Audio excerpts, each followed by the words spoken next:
DB news 17 की स्वागत। टांगी बीजेपी पक्षर डॉक्टर हिमांशु महांती को समर्थन।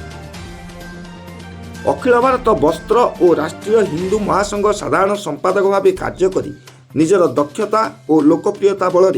कटक जिला ग्रामीण उपसभापति भाव मनोनीत होता बीजेपी संगठक हिमांशु कुमार महांती को एक सर्वभारतीय अनुष्ठान इतिमध्य सम्मानजनक डॉक्टरेट उपाधि प्रदान कर उपलक्षे शनिवार कटक जिला सालेपुर निर्वाचन मंडली टांगी बीजेपी पक्षर डॉक्टर हिमांशु कुमार महांती को संबर्धित कर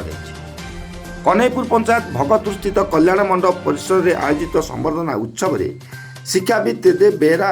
और विशिष्ट साहित्यिक राजीव कुमार षडंगी समेत विभिन्न पंचायत बीजेपी सभापति महिला नेत्री और आगधाड़ीर कर्मी अंशग्रहण करते।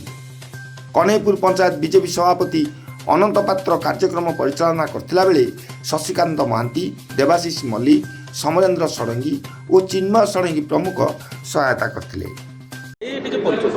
मु डॉक्टर हिमांशु कुमार महांती बीजेपी उपसभापति कटक जिला ग्रामीण। आज जो कार्यकर्ता मान भर जो उत्साह होता आपको संबर्धना दबारे राज्य सभापति और जिला सभापति आपको विश्वास आनी आपको दायित्व देते दायित्व को केमती लिभेबे और लोकों पाखे केमती उपहार दायित्व नवाई मुझे सब समर्थ थाए मत जो गुरु दायित्व देते मु निश्चित भाव में तांकर कथा को रखी एवं निश्चित भाव में जी समर्थन थी मो प्रति एवं लोक मान मो प्रति जो समर्थन अच्छी ये अंचल को निश्चित विकास करी आशा कर 25 वर्ष धरी ये विभिन्न प्रकार समस्या रही है से समस्या सरकार पाखे उपस्थापन कर समाधान करने कौन नहीं समस्या अच्छी मैंने निश्चित समस्या समाधान अच्छी जेहेतु ये 18 मासर सरकार प्रथमे मत मोर जिला सभापति दायित्व देते राज्य सभापति मत दायित्व देते राष्ट्रीय उपाध्यक्ष बैजयंत पंडा मत दायित्व देते आप देखिए किसी कम समय मध्य आपंकर जो ट्रेन लाइन उपर गोटे ओभरब्रिज होती से ओभरब्रिज की से निश्चिंत आपण भल पाइबार प्रतीक देते आउ रहा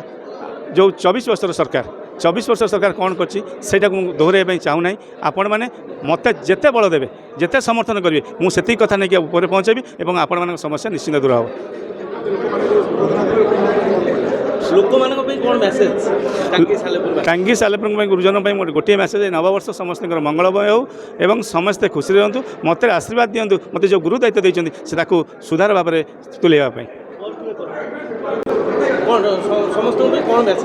मत आपन जहाँ समस्या अच्छी छोटिया समस्या हो कि बड़ समस्या हो आपण मैंने मत जनातु मुझे निश्चित उपर नहीं जनइबी और आप समस्या को निश्चित दूर करी आशा कर।